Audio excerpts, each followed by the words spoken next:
And I think one of the things that I've both seen and heard from a number of different companies that raised money over the last, say 4 or 5 years working in this space, thinking about tackling sort of the clean chemical and fuels is they didn't go that deeply down the economic analysis.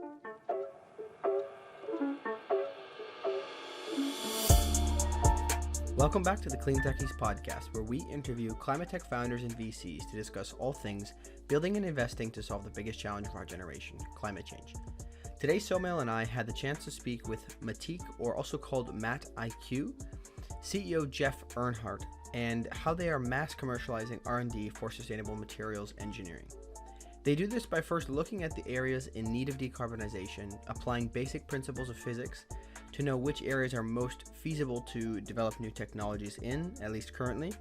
Then they use AI to get in the neighborhood of possibilities through simulations, and once they are in the neighborhood, they have a methodology of rapidly testing the technology in the lab to go through the R&D phase a lot faster than most places would, thus reducing the total time to get these technologies off the ground. It's a really beautiful example of how powerful a team of highly technical experts can be when you pair it with a solid commercial team and a good partner. Outside of what they do and how they work, Jeff also shared advice for early career professionals, the misalignment of incentives in academia to go for the moonshots, why they chose to partner with companies to develop technology rather than just sell the IP, some ideas of areas to build in climate, and the importance of identifying and hiring, as he calls it, icons that will bring their followers with them, especially when you're hiring technical talent like PhDs. Generally speaking, a great episode. Let us know what you thought once you finish listening, and enjoy the show. All right, welcome to the show, Jeff. Good to have you on. Thanks for having me. It's a pleasure. Where are you calling from? I'm currently in Chicago. Okay, in Chicago. I'm originally from northern Wisconsin, so not too far. You know what awesome. summer's like around here. Yes, it usually comes on a Wednesday and then it's gone. Exactly. Very good. Well, I'm glad to have you on. So let's dive right into things. Give us a quick background on who you are and what you're doing, and kind of how you ended up at this point. Yeah, sure, absolutely. So my name's Jeff Erhardt. I'm the CEO of Mattiq, and we're in the process of building what I like to think of as the world's most technologically advanced clean chemistry company. So the background in our company is we were spun out from Northwestern University, the Department of Chemistry and Material Science there, where they've been doing some very interesting research on fundamental materials. And so helped to spin that out about 2 years ago. I joined in early 2021 to help build and commercialize and lead this. And so we're really on a mission to drive this company to work on decarbonizing the production of chemicals and fuels, which are responsible for a pretty substantial high single digit, almost 10% of global emissions. So that's what we're up to. My personal background, I was originally a material science by training, but I was not a chemist. I was a solid-state physics guy. I started my career in the semiconductor industry, doing R&D for them back before semiconductors got cool again. So it's nice to see that renaissance. But I started off doing that, and what I got stuck into doing was building large-scale software systems to help drive the R&D production of a couple billion computer chips every year. And so that sort of led to my transition from being a pure physical sciences guy to being a software guy. I then took some detours into the startup space, built a few companies in the enterprise software space around platform analytics, AI, machine learning, and took some time off before joining and helping this team. So excited to be at it. So I guess I am kind of curious. Obviously, Mattiq has a really particular focus on reengineering materials. So I am curious, have you always been interested in the climate space? Is this something you're like, oh man, this is now the opportunity for me to do this? How did you get interested in the climate problem at all? Yeah, I think I could answer it in a couple of ways. I think the first one is right, wrong, or indifferent. I've always been drawn to what people might call hard tech or deep tech type of problems. Really challenging problems that are sort of meaningful to the world and gives me the chance to bridge deeply technical scientific people with challenges that need to be solved in the marketplace in the world. And so as I was taking sort of my time off, I took some sabbatical before doing this, sort of over COVID. I had an hour or a year and a half of time to go think, to study some different problems. sort of this broad challenge of energy transition. What does that mean? Sustainability started to become very interesting. And I didn't know what exactly application I wanted to go after, but I knew that for this next endeavor, I wanted to be something meaningful, and especially seeing the challenges arise out of COVID, and then the increasing challenges associated with sustainability, climate change. The two really came together nicely. Hey there. Quick break to remind any founders or VCs listening, if you are looking for deal flow, seeking to raise funding, looking for partners to help service your needs, or perhaps you're looking for corporate investment partners, feel free to reach out to us through our Slack channel, which can be found in the description. Because we meet a lot of people in this space, we set aside time each week to make introductions to the various people that we encounter. This is something we do free of charge in order to help these incredible companies solving climate change to scale. Looking forward to hearing from you in the Slack channel. Would you say for your interest in deep tech, was it a natural transition or was it something that you found to be more intentional? Yeah, so I think, I guess whether you could say it's intentional or a natural transition, I've really been doing that fundamentally my whole career. So if you were to put a hat that I were to wear, is I'm not fundamental. I refer to myself as a recovering engineer. So I'm not nearly as smart or as technical as all of the people that I work with these days. But really what I have the ability to do is to bridge the gap between people who are doing deep scientific research and development, and then figuring out how to craft that into a market need that solves a major problem. And so for me, that's kind of been a common thread throughout what I've done, is creating this bridge between deeply technical people and market need. And your background, one thing that's really interesting about it is you had a position at GE that was related to industrial AI. And it seemed like it followed the acquisition of your startup Wise.io. So for the audience, I would love to hear, the background of that company and also what is industrial AI? Yeah, sure, absolutely. So that was a really fun company, and it's a lot like this. One of the things, or one of the sayings that I like is, history may not repeat itself, but it certainly rhymes. And that's certainly the case here. So the history of Wise, it was originally incubated at UC Berkeley. This was in the sort of early 2010s, and it was led by a professor there, his research group by the name of Joshua Broome, who is an astrophysicist. And the problem that he faced was they were getting all of these telescope images of the sky, massive amounts of data. And they couldn't hire enough grad students to be able to sift through them and find very subtle patterns in this data. And so what they did was they started to train computers to do that. And so the very simple way that I like to think about machine learning or AI is the process of teaching computers to mimic human decision-making on top of data. And so anyway, with that company, what we did, we spun it out from Berkeley and we started to build it up into one of really the first wave of machine learning, call it applications companies. Today, it seems obvious.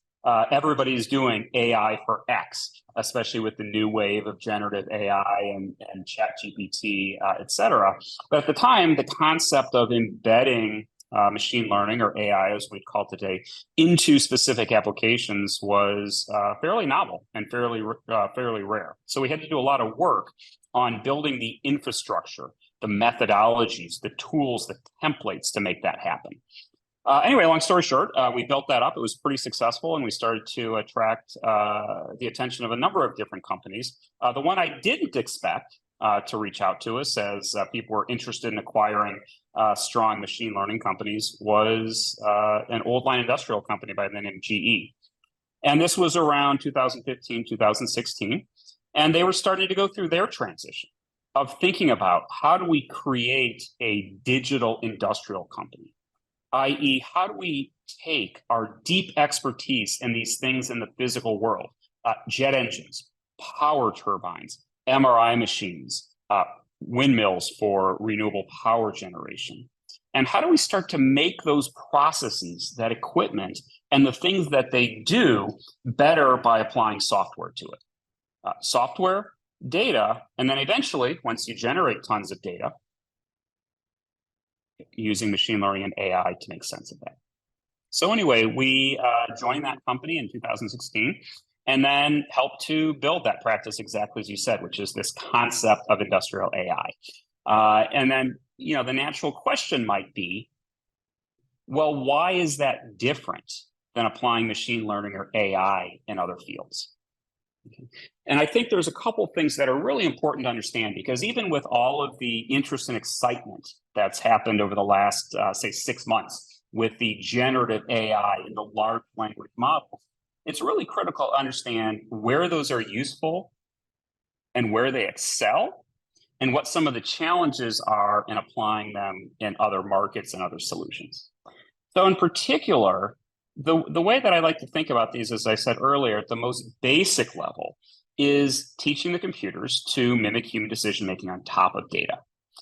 And this is really accomplished by doing what's called training these models to identify patterns in large amounts of data, and then really making a best guess. And this is the key point, an imperfect guess as how to answer a question that is asked of that model based on the patterns that were previously identified. And so you can think about the way that works in these current so-called large language or generative models that are coming out. What do? They train their models based on all the publicly available information on the web. And then they're using them to interact with people and understand and ask questions, much like you would go and use Google search. And that's good, that's useful, that's interesting, it's very powerful, and people are using them for lots of good things. But the industrial world is different for a couple of reasons. The first is that simply the data doesn't exist in the connected, available, and aggregated way like it does on the web. Now, that's certainly starting to change. And there's people taking great efforts to connect their equipment, to aggregate this together, to make sense out of it. But that is a real problem that needs to be considered, is the fragmented and imperfect nature of the data that exists in the industrial world or in the physical world. The second thing that I would say is that the physical world is just that, is that it's by its very nature based upon the fundamental laws of physics, as well as bounded by them. And so when you think about applying data and math, i.e. AI, to that, you can't ignore the behavior or the fundamental physics. And you need to think about the interplay or the interoperability between the physical world and what makes sense in the real world, and what is predicted in a model, which is fundamentally an imperfect approximation of the real world. And then finally, the last thing that I would say is you really have to consider, what is the cost of being wrong? And what do I mean by that? And so think earlier, I mentioned that when you're asking a model a question, it's simply making a prediction. It's making a best guess as to what the right answer is. And that's got some kind of uncertainty around it. In certain spaces, for example, if you're serving an ad, right? If you go to a website and they serve you an ad and it's not something you're interested in, the cost of being wrong isn't very big, right? It doesn't really matter. But in other things, if you're thinking about things in the healthcare space or things in the industrial world, like one of the problems I spent a lot of time on, which is how do you do maintenance on an aircraft engine? And deciding whether to take that aircraft engine off the wing and do some maintenance or not is a whole lot different if you get that prediction wrong than it is if you serve somebody the wrong ad. So really the combination of those three things together, the fact that the data is simply very fragmented, often dirty, imperfect, and not very well connected, the fact that these processes by definition have to be grounded in the fundamental laws of physics and what proper behavior is. And then finally, the fact that making imperfect predictions could have very dire consequences really means that this concept of industrial AI can be based on many of the same principles, but needs to be considered and treated in a very different way.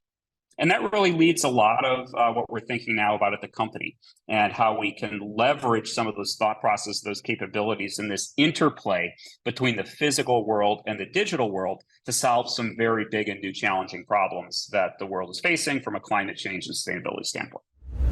Hey there. Are you building a climate tech business and looking for very specialized talent? consider reaching out to our sponsors, NextWave Partners.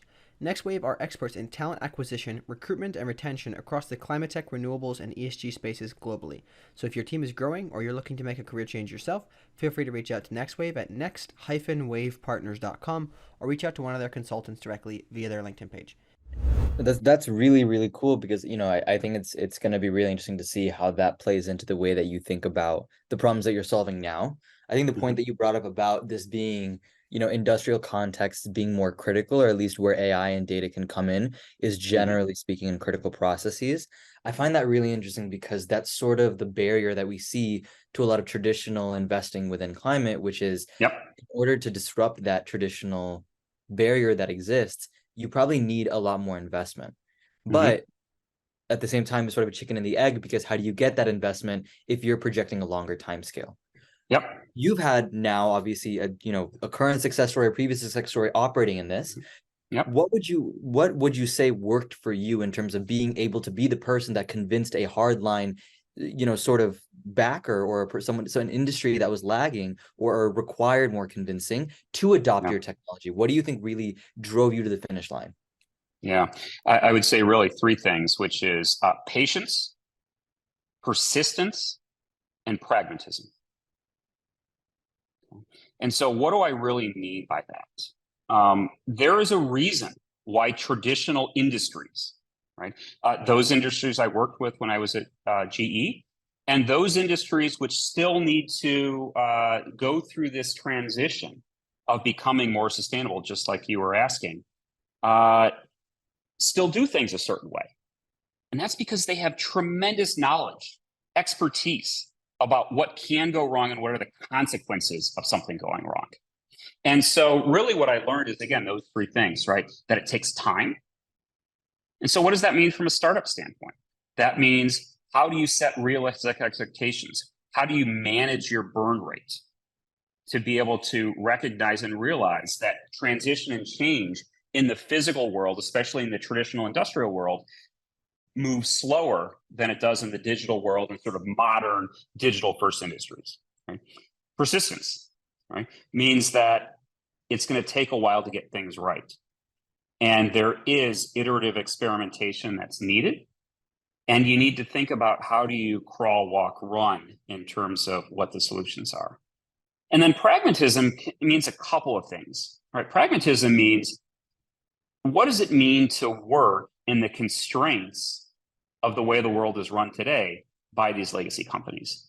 And in particular, one of the things that we spent a lot of time thinking about and optimizing for is that, while it's good to drive these sustainability solutions for the sake of the world and for the sake of sustainability, if they aren't able to stand on their own 2 feet, i.e., if they can't be economically viable or commercially competitive on their own, it's very hard to get people to adopt them.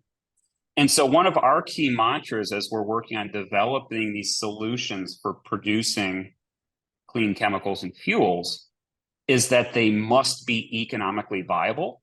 And our goal is to eliminate the green premium that so many people have made the bet on in these sustainable solutions that are being promoted today. Interesting. So I want to follow up with this. I think, just to maybe reiterate, I don't necessarily know if we need more clarification, because it'd be getting very, very technical and nuanced to the particular situation. But to reiterate, the point being is, if you think about your potential technology and you think about the constraints of physics, and you take it out to the world, can you actually make it financially feasible? If you cannot, probably try something else, right? Is basically what you're saying. That's exactly right. And what we are doing is we are explicitly using our technology, our differentiated technology, to develop these type of electrochemical systems, i.e. clean production of chemicals and fuels, to eliminate that green premium, solve the ones that are most economically viable, generate more expertise that we can build upon, leverage things like data and AI to understand the correlations between those reactions, and then over time start to address those ones that are harder and less economically feasible today. Yeah, that makes sense. So basically focusing on where the most value can be had as early as possible, because we don't exactly have a lot of time. You got it. That's quite interesting. I'm sure it'd be great if you have any resources we can drop in the show notes for people afterwards. Sure, no Because there's problem. a lot of companies building in this space, and they probably Yep. could take a step back and look at what they're doing. So, one thing I do want to get to before we move on to more of the company hmm specifics is, hmm you've had a pretty interesting career and worked in pretty monumental, really interesting spaces hmm for that. Do you have any Sure. thoughts looking back to, offer early career professionals right now on how to consider what field they're choosing to work in based off of your hmm experience? Let's say choosing right, whether that was luck or intention, I don't know, but let's hear your thoughts. Yeah, it's probably more like the former than the latter. So, as I think about that, it's both, right? Again, you can pick your Yogi Berra quote or whoever the quote is about success being the combination of luck and preparedness. But in my case, as I spent a lot of time doing this, mentoring, talking to, giving talks, for early career or in college people, and a bunch of different themes, come out. But can highlight a few here. The first thing I would say is, don't assume that your career trajectory is going to be linear or predictable, especially over the course of a 20 or 30 or 40-year career. What is hot today, or what you're good at, or what you enjoy today, is very highly unlikely to be what's going to be hot or what you enjoy before. And so just to give an example of that, I started out my career as a material scientist doing semiconductors. And by the mid 2000s, people said that industry was dead. It wasn't interesting. So I switched and I started, building and running software startups. And that was fun and that was interesting. But now you start to look backwards, and what did two things happen, right? First of all, that's the hottest industry now in the world. If you look at NVIDIA's earnings, and people wishing that would come back to domestic production within the US. But more importantly, I was then able to bridge and bring together both that physical sciences, material science background, as well as the software development, machine learning, AI background. And so my only point on this is, don't assume that exactly things are going to be predictable or that it's going to be linear, and you should embrace that. The second thing I would say is to really look for analogies, right? We sort of said before, life, history may not repeat itself, but it certainly rhymes. And one of the things I was taught early on in one of my first startups, I spent a lot of time working in the financial services industry, selling to investment banks, hedge funds, et cetera. And what one of the people there told me is, we were talking about who was hiring, what talent he was looking for, and why they were interested in using our software. And his point was, I can teach people finance, but I want people who can think in other industries outside of mine. So he wanted to be able to hire biology people, history people, et cetera, that could think and can learn the finance and the math. And the point was, if they can pattern match from those other fields, it can give me a unique competitive advantage. Okay, so that idea that ability to recognize, I see how this works in the field of aviation, and now I can apply it to chemicals and fuels production, for example, right, is very useful. And the last thing I would say is, really, especially early on, find a great mentor. Find somebody who is on an upward trajectory and think about making them successful. And I think it's really powerful if you can change your mindset into not just thinking about your own success, but thinking about somebody else's success. And then that has a way of providing a slipstream and helping pull you through a career. So again, just to think about all of those things in general, right? Assume there's going to be twists and turns, and not everything's going to be predictable. Think about what are the analogies for how things might play out in the future based on what has happened in the past. And then think about really skating to where the puck is going to be. And then finally, try to change the mindset from only thinking about your personal success to thinking about the success of somebody who cares about you and seeing the goodness that will come out of that. Hey there, thanks for listening to this episode. If you made it this far, it's likely that you're enjoying the show, so I wanted to ask your help. If you're enjoying it, please give us a review on Apple Podcasts and share with somebody in the same industry who might find this interesting. And if you're interested in getting summaries of these episodes, go subscribe to our newsletter that comes out on LinkedIn and Substack. Links can be found in the description. Thanks for your help in growing the reach of this show. So, yeah, I really appreciate breaking it down and sort of fitting in the variability that will inevitably happen and the ways you can kind of hedge against it. I know that that's oftentimes what feels most applicable is you may not be able to control the luck, control the chance, but try and manufacture it, right? And try and associate with the people that can help you get there. So I appreciate the candor there. I think we've set the scene very well in terms of understanding who you are, where you come from, and as well as some of the previous successes that you've been able to have. I would love to now transition to just fully open the floodgates and really talk about Mattiq. Sure, absolutely. Go ahead. Am I pronouncing that correctly? You can say it however you like. I say Mattiq, but certainly the IQ infers that there's some intelligence under the hood in our studying of some of these critical materials. So either one is perfectly fine. I'm not offended. Well, So go ahead. No, please. Well, so I appreciate the clarification there. So Mattiq, could you please talk us just through what at a high level Mattiq does and the different areas that it covers? Yeah, sure, absolutely. So, I think as I mentioned when we kicked off, we're really on a mission to build what I like to think of as the world's most technologically advanced clean chemistry company. And specifically, so what does that mean, right? We really envision a future where the world transitions from producing these critical chemicals and fuels that power our world, where they're manufactured using fossil fuel feedstocks and fossil fuel heat, into a world that leverages renewable feedstocks and renewable energy. And in turn, that's going to really allow us to decarbonize these, what are referred to as hard to abate sectors that account for close to 10% of global emissions. So how are we doing that? We're doing that by really radically transforming the world of electrochemistry. And so what's electrochemistry? Electrochemistry is sort of what I hinted at earlier. It's the idea of using electricity to drive or to power chemical reactions instead of heat. And on the one hand, it's both a technology that's been around for a long time, has quite a bit of history, but it's also a very new technology. And so the reason it's getting a lot of attention recently and more mainstream attention is because it's being used in the production of clean or what's called green hydrogen in a process that's called water splitting. So the basic idea is you take water, you put it in one of these electrocatalytic systems.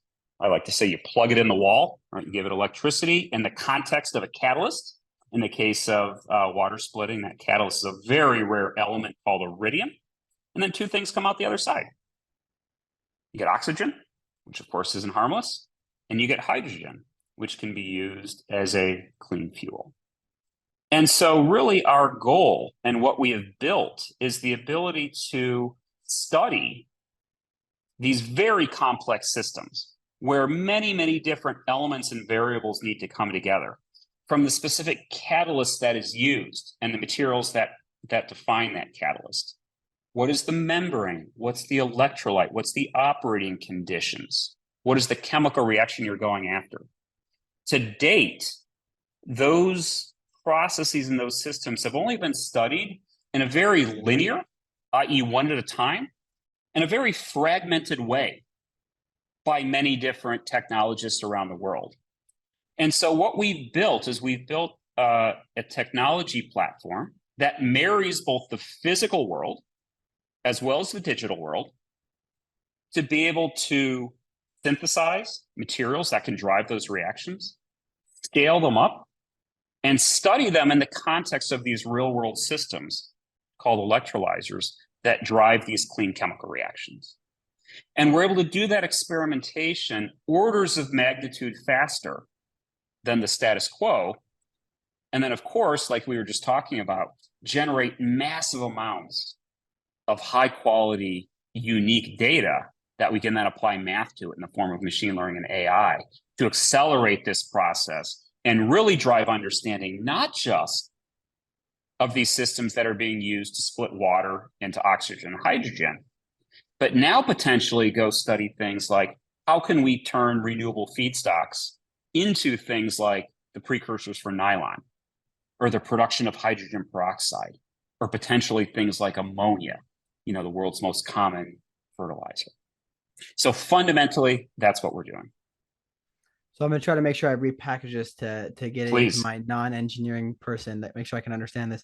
You have a method to be able to test out without maybe necessarily actually doing it physically in a lab. You can probably test it on a computer.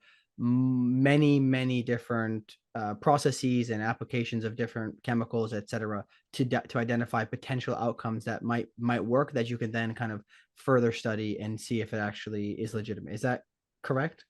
It is correct, with one clarification. We are doing this physically in a lab.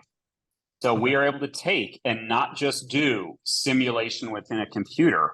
We are able to do physical experimentation in a lab to study these at a scale that nobody else in the world has seen before. And so the analogy I might give you to think about is, if you followed what happened in the world of genomics and drug discovery a decade or two ago.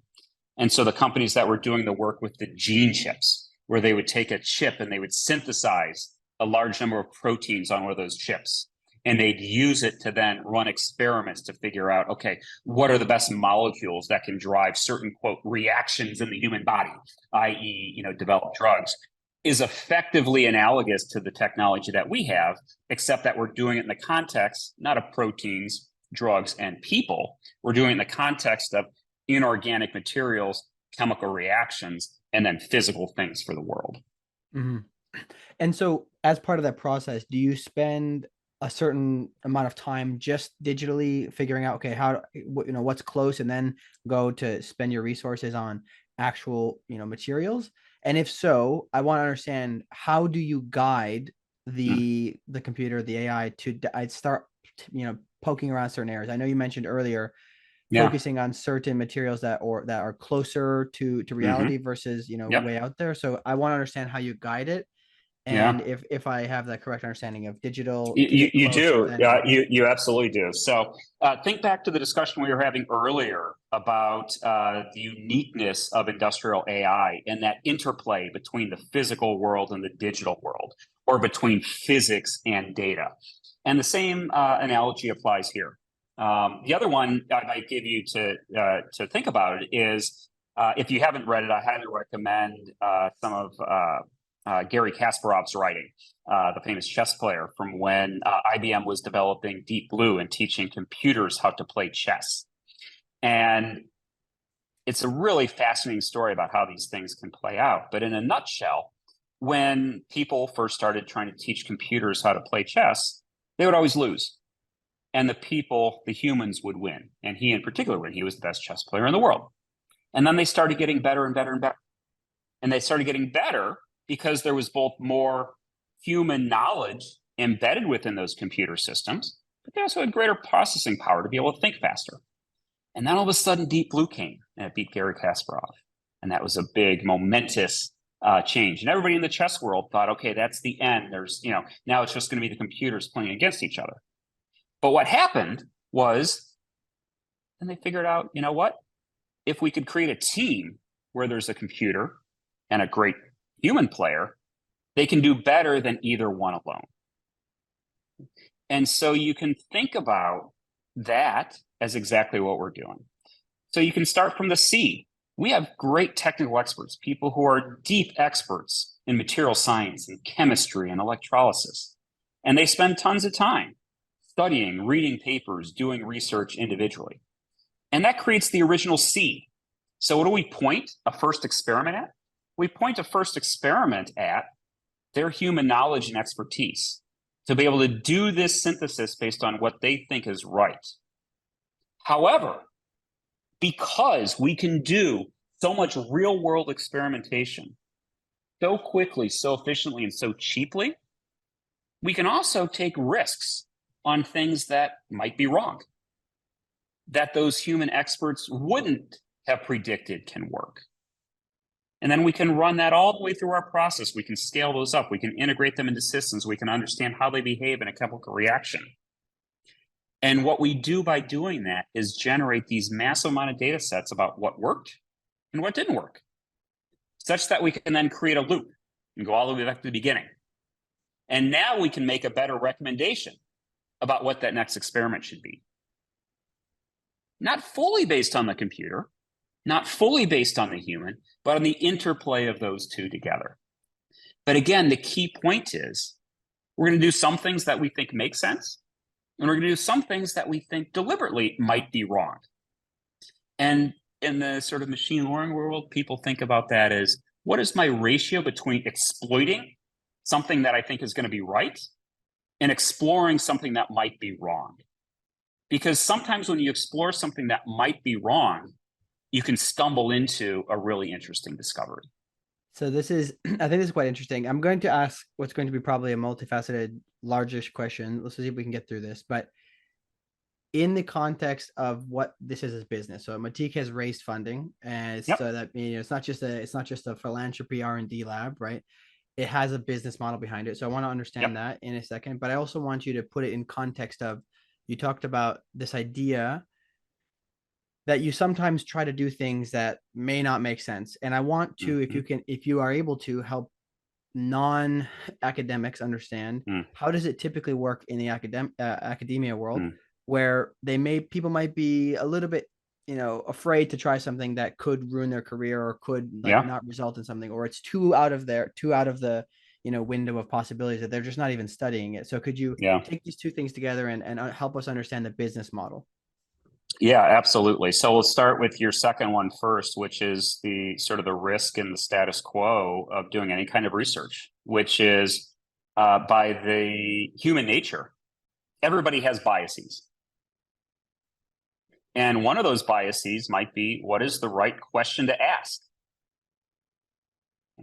And if by definition, because of incentives, because you want to get published, because it's only what was published in the past, right? Only gives a certain amount of ideas, by definition limits the scope of the questions that you may want to explore. And in reality, it ends up being a very small sliver of what the world of possibilities are. So the simple, you know, answer to your very deep and sophisticated question is, you're exactly right. Is the risk of, you know, letting humans formulate hypotheses based on their own biases, as well as the biases of the successes that were published in scientific journals, creates a very narrow set of possibilities. And so you can think of what we're really doing is exploding that set of possibilities out by orders of magnitude and taking the risk to experiment with and explore things that people may never thought would work. But to us, the downside of that is effectively zero. But it gives us the opportunity to then understand, is there opportunities of untouched potential? Because people never considered them before because of their biases, and their biases what were published. Okay. Does that answer your first question about some of the risks there about the status quo in existing research? Yeah, I think it's interesting. It's just something I've thought about and I've heard people talk about, which is this idea that a lot of scientists, they're not willing to go, you know, for moonshots because it's the incentives are not there. And even if they did discover something incredible, usually their upside is substantially capped in many cases, right? So I appreciate that.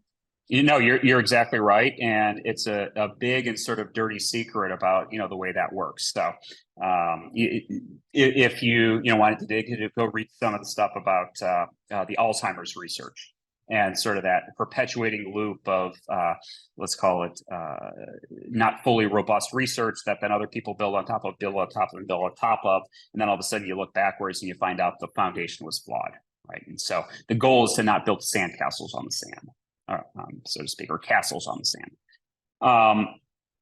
So that was that piece, and it's very important. You're dead on, and it's a big part of what we're trying to solve. I think the second question you asked was, okay, great, this is all nifty, right? You can have a big vision about trying to save the world. You've got some nifty technology that allows you to do experimentation, development, exploration, discovery of chemical reactions and the materials that drive them better, faster than anybody else. Great. You're not running a charity. How do you make money? So the best analogy, again, that I could think of is go backwards to thinking about the sort of biotech to big pharma. And you could think about us as being the biotech company. So for example, what Genentech was to Roche, right? We could be or are to the big legacy chemicals producers, whether it's BASF, whether it's 3M, whether it's Dow, people like that. And so our expertise and our ability is the ability to do very rapid experimentation development through what's effectively the pilot production phase, i.e. scale up development of these systems. But our goal right now is not to become a full stack or a producer of these end products. I've spent enough time working within those companies, working with them, that I understand that's an entirely different expertise. There's tremendous amounts of know-how, relationships, channels, scaling, reliability for how that's brought to market. And so our business model is to develop these technologies, again, through the pilot phase, and then partner with the existing companies in the space to take them into volume production and into market. And then we basically share that success as we take these, again, more sustainable versions of chemicals and fuels that already exist in the marketplace. Sorry, just one clarification there. So you're not just developing the technology to then license the IP out. You're doing this in partnership with somebody else who would then go take care of it and actually produce the chemicals? Correct. That's exactly right. Ah, okay, interesting. So That's why exactly that right. versus the IP play? Yeah, the IP play is very certainly has some appeal, and it's a natural. It has a natural draw, i.e., it's very capital efficient. And easy to scale, easy to repeat. The reason is the uniqueness of this space. And unlike IP in some other places where there's a more developed pipeline from the lab through development and into production, this space is not yet as developed in terms of that pipeline. And in particular, there's a pretty big gulf between the lab and production about the way sort of IP, meaning materials and processes, behave in the lab and how they behave in production. And so there's that gulf creates two things. One is it creates a big time lag, and it creates a lot of expense in perfecting these new technologies. And so my firm belief, really ingrained in me from my early days of taking new technologies, integrating them into semiconductor manufacturing processes, is that you really got to create a tight closed loop system there. And that only happens working closely together between development and manufacturing. So there's, a very clear parallel there between, the operating expertise and the operating excellence and why that factors into the business model. Just to get into some quick numbers here, it looks like you've raised about 15 million in the aggregate. Is that accurate? Yeah, it's close. Yep. Close enough. So with that in mind, one of the things that when it comes to putting this business model into perspective of, like you said, it's sometimes people would look at having capital off of your books in terms of the investment and R&D is more attractive to scaling. You That's went right. with this route, and additionally, were able to raise on top of it. What really factored in? I mean, from an operational point of view, it's very clear why it makes sense. From a fundraising point of view, how did you put that into perspective? Yeah, it's really, fundraising is I guess kind of like finding a mate, in all its senses. It's still a very inefficient problem, and fit is incredibly important. And so as we went into this, then the partner that we chose to lead that round has a deep understanding of this space, meaning of physical processes like this, spun out from universities and attacking or tackling very difficult sort of called legacy manufacturing processes. And so, yes, it was a part of telling the story, telling the big vision, but also coming back to that word we spoke about earlier, which was the realism or the pragmatism in what it truly it takes to make these industrial scale processes work. And so then it was a matter of both creating that big vision, but also being sort of the adults in the room to say, look, we're not naive about what our expertise is and how to make this work over time. And then it was a matter of finding the right partner, in this case, investment partner, who understood that and was willing to be on what's going to be a lengthy journey with us. Yeah, that's pretty interesting. So I in particular, when it comes to fundraising, I think it's always fascinating. Everybody brings up the importance of having the right fit, but Yep. yet a lot of people are just like scrambling and trying to pitch to everybody, right? I think that Yep. people need to be careful on that. So I think it is Agreed. interesting. I just really find it fascinating that you've raised for a model like this because I mean, maybe I'm just not aware. I'm sure there are companies that have something kind of related, but kind of Mhm. as an R&D shop raising venture funding to go Mhm. in, actually create some value there. So I think it's interesting. I wanted to, unless you had any other comments, I wanted to shift over to the challenges around commercial industrialization. I Sure. think it probably plays into the business model rate thing. So I've heard other people bring up when you're trying to come up with a new chemical to put in some machine. Hmm. These big, huge manufacturing facilities are going to be very skeptical to put something in their machine Hmm. that costs 35-40 million dollars, whatever. So can Yeah. you talk about the challenges of decarbonizing that space and just things that other people working in the space might keep an eye out for, things that you've learned? Yeah, sure. Absolutely. I think the first thing, in these sort of interplay with sort of the recap from the last part of the conversation and then lead into this one, whereas you said, gee, you think it would be, challenging to have venture funding for sort of an R&D shop kind of business model. And I agree with that, right?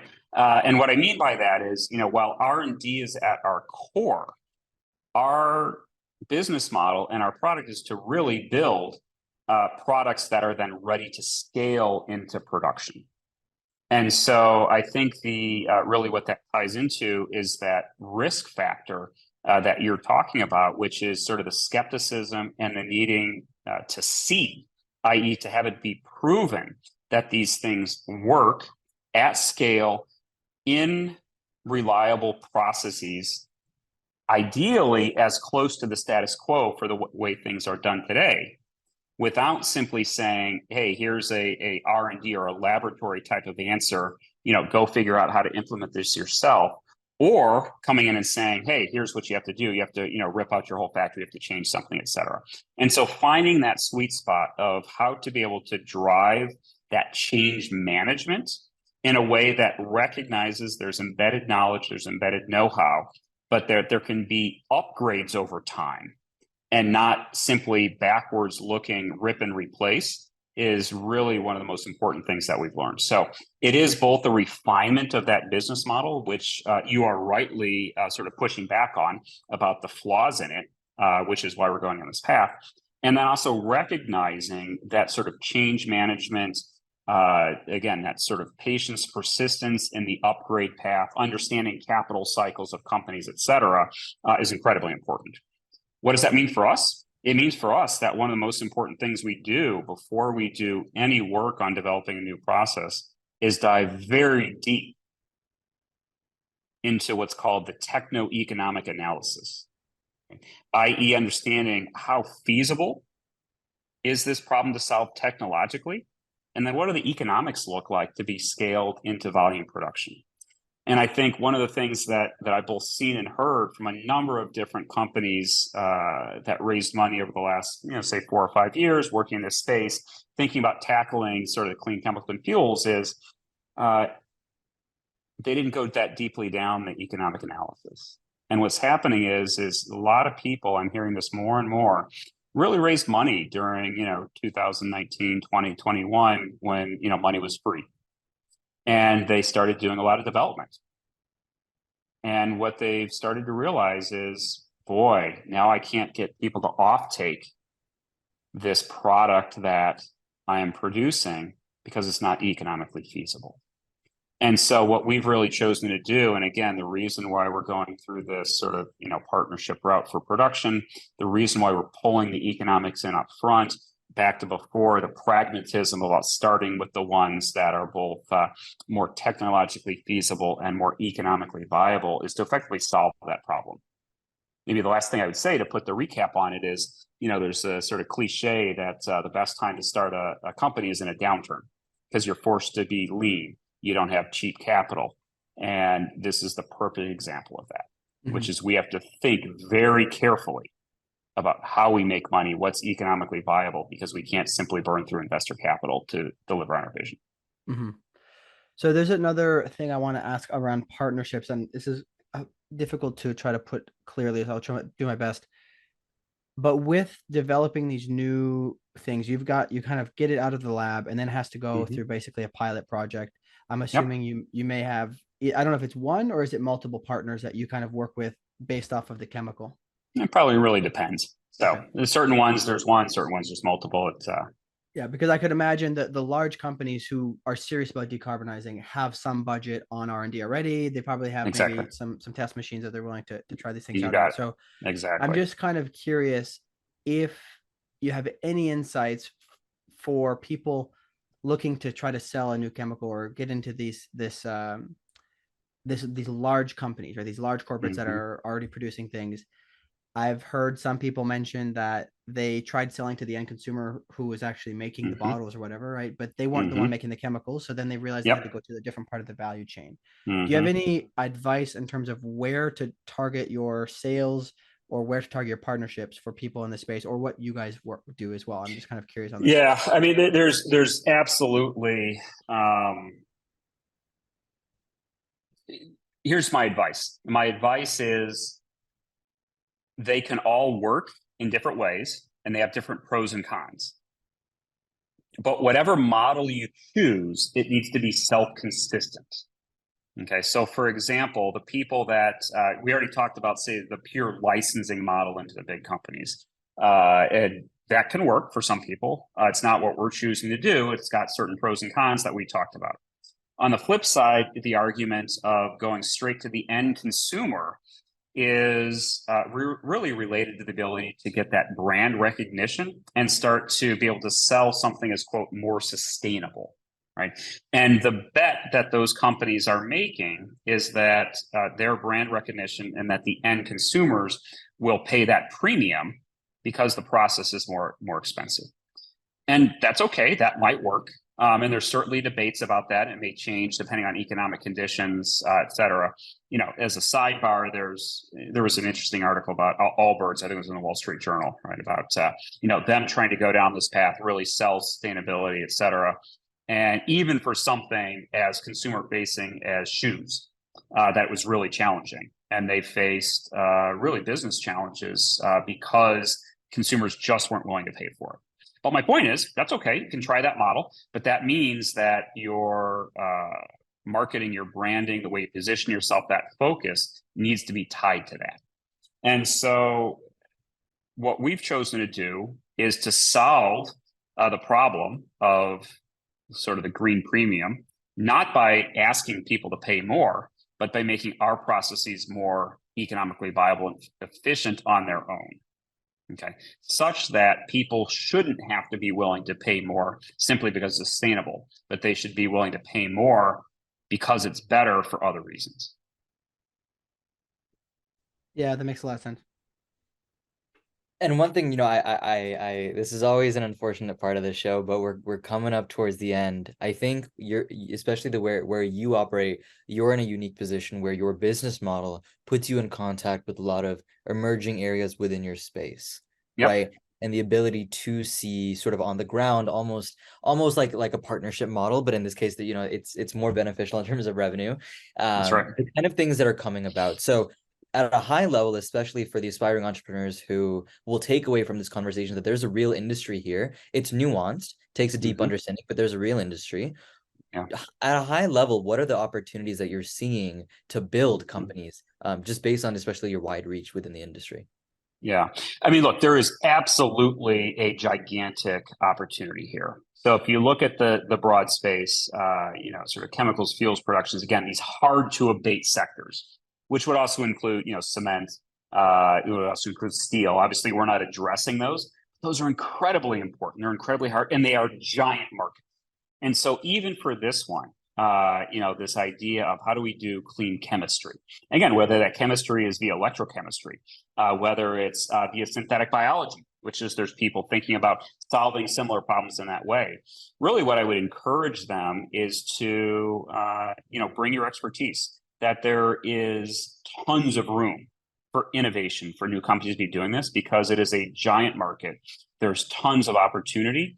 And eventually, we'll start to see things shake out, I predict, in the next, say, 3 to 5 years about which technologies are best suited to solving which portions of this, let's call it clean and sustainable fuel markets. And so all that I would say, to them is, yes, bring your technological capability, because there is tremendous opportunity.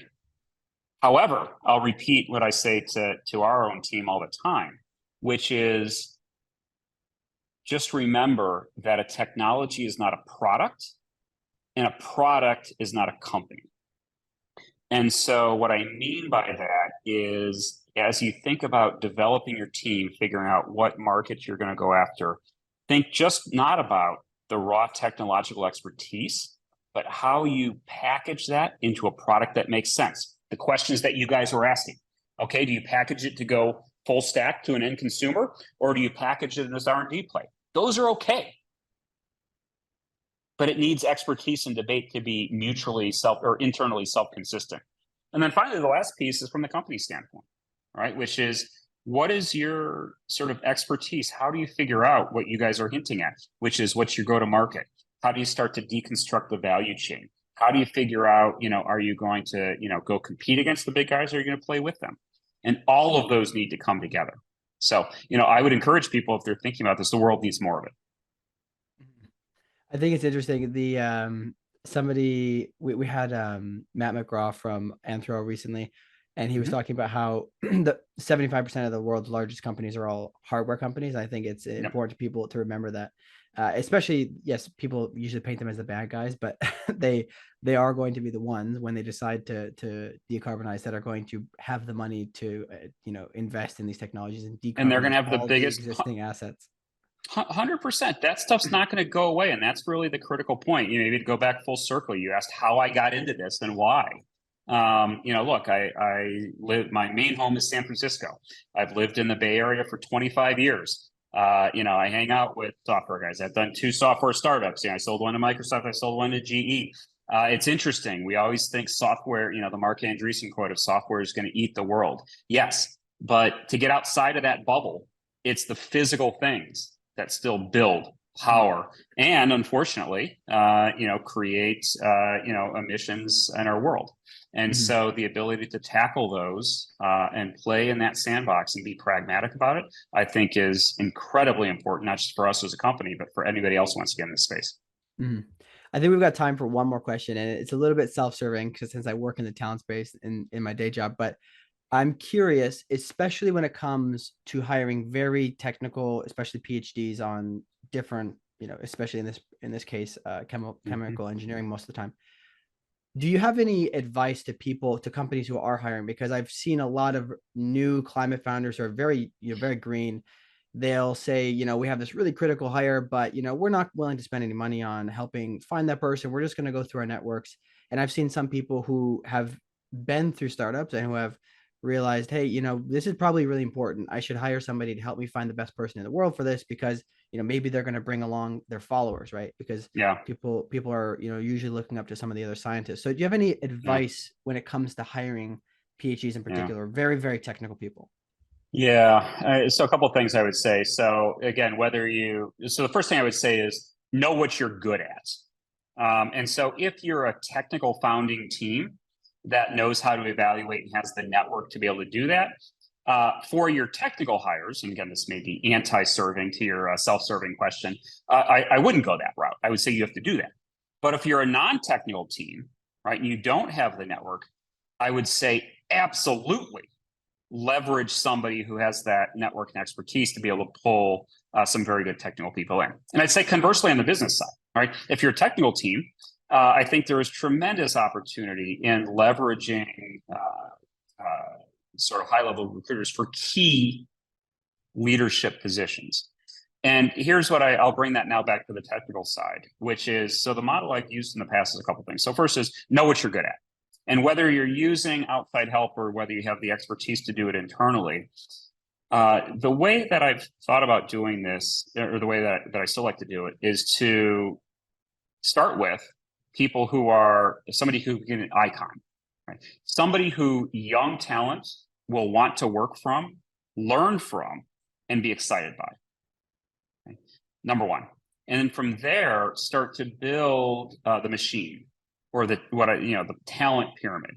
Not quite as say aggressive as what the consultants or investment banks or law firms do, but start getting the ability to develop and attract your own talent based upon a couple of these iconic people that the younger people want to come work with and learn from. Okay, and if you can get that machine humming, right, both how you interview, how you develop them internally, how you go earlier into the pipeline and start to have a structured intern program, which is effectively an extended interview process, you can start to scale things very well and very cost effectively. And so to bring it all back together, you got to get that first one right in a key role that then acts as that nucleation point that you can build off of. You said it better than I could have. This is exactly the point. I think most people are too afraid of the upfront costs, but they don't realize the subsequent savings, right? When you can do this properly. So I appreciate that. It's a very fun topic. I love the talent space. It's hard to find the right people, but that is an understatement. So anyways, this has been really great. I really appreciate you coming on. Any final thoughts for the audience, things you're looking forward to, calls to action, anything? No, absolutely. I think it's really exciting time. There's a lot of stuff going on. We have a lot of very interesting projects going on. Stay tuned for some announcements over the next couple of months. We'll have some things coming out with some pretty big progress, and I think some things that'll shake up the world, particularly in the production of sort of the hydrogen space, and some of the work we're doing there is going to start to create some ripples in the very near future. So stay tuned, lots to come. And look, we're hiring too. So feel free to reach out anytime. Awesome. Thanks so much, Jeff. Really appreciate you coming on. You're welcome. Thanks for having me.